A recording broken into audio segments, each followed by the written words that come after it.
goodness, there's a fire. Oh, there's a fire somewhere. Will you stop ringing this phone? Can't you hear that there's a fire? Well, there was a fire. I what? Oh, well, the fire's at your house. Well, how did it get over there? Well, bring it back over here, because we don't make house calls. Some people, talk about rude, expects me to go all the way over to his house in the middle of the night just because his garage is on fire. Like it couldn't wait until the morning, you know. Well, this man is certainly persistent. Hello, fire department, Captain Wynn speaking. Oh, it's you again. Well, have you tried pouring water on it?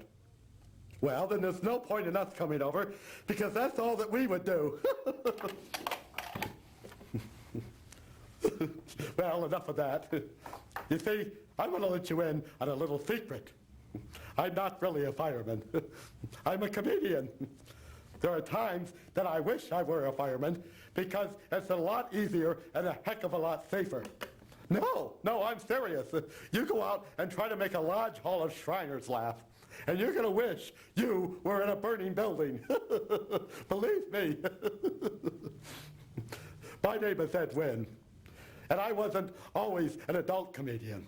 No, I used to be a little bitty comedian, a little bitty baby comedian. It's the only thing that I've ever been. When I was born, the doctor slapped me on the backside and said to my mother, "Congratulations, Mrs. Wynn, you just gave birth to a 6-pound, 9-ounce baby comedian." To this day, I hold the record for being thrown out of more schools than any kid. Anywhere. In fact, I helped the entire educational system. They used to build new schools just so they could throw me out of them. I'd do anything for a laugh. And well, let me put it this way. If you had sat behind me in 3rd grade, you'd still be in 3rd grade. Now you may be saying to yourself, "Self, just what is a comedian?" Well, I'm glad you asked that, because I came up with the greatest definition in the whole world. Now this isn't a funny definition. It's a serious definition. You see, I have a serious side too. And if you spend enough time with me, eventually you'll see it. I know this definition isn't funny, because Milton Berle never stole it. But every other comedian quotes it, and they've even given me credit. And it goes something like this. A comedian is not a person who says funny things. A comedian is a person who says things funny. You get it? A comedian doesn't open a funny door. A comedian opens the door funny. When I was in Burlesque, there were a lot of guys who weren't funny. Their clothes were funny, and their props were funny, and even their lines were maybe a little bit funny, but they weren't funny themselves. Anyone can wear a funny hat, but only a comedian can wear a hat funny. And that's important. Funny is very important in this world, you see, because without funny, all we'd have is sad. So that's why I'm here. God put me on this planet, and he said, "Ed," he's on a first-name basis with me, don't you know? He said, "Ed, I want you to go forth and be funny." And he sure gave me the equipment, don't you think? I've got a funny face, and a funny voice, and a sense of the ridiculous. I mean, you look like this, and you've got to have a sense of humor. And pretty soon, the whole world knew me as the fire chief.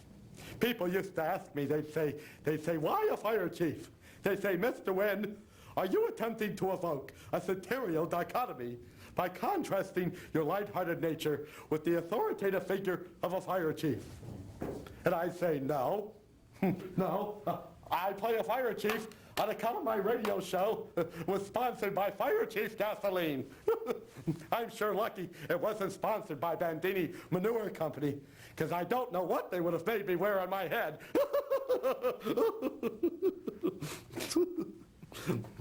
And then the other name people know me by is the perfect fool. Isn't that sweet? I figure it doesn't matter what you do in life as long as you're perfect at it. Well, anyway, that's who I am. I presume you know who you are. Oh, excuse me. Just a moment. Fire Chief N speaking. Yes? What? Oh, a big fire. Well, let's see. Give me the address. Let's see here. 129 Main Street. Well, isn't that a coincidence? That's the same address as our firehouse here. Can you imagine what the odds must be against a thing like that? Harry? Harry, is that you? Harry, what are you doing on the phone? You're supposed to be downstairs here. What? You are downstairs. I'll talk to you later, folks. It looks like I have to go out and buy a fire hose.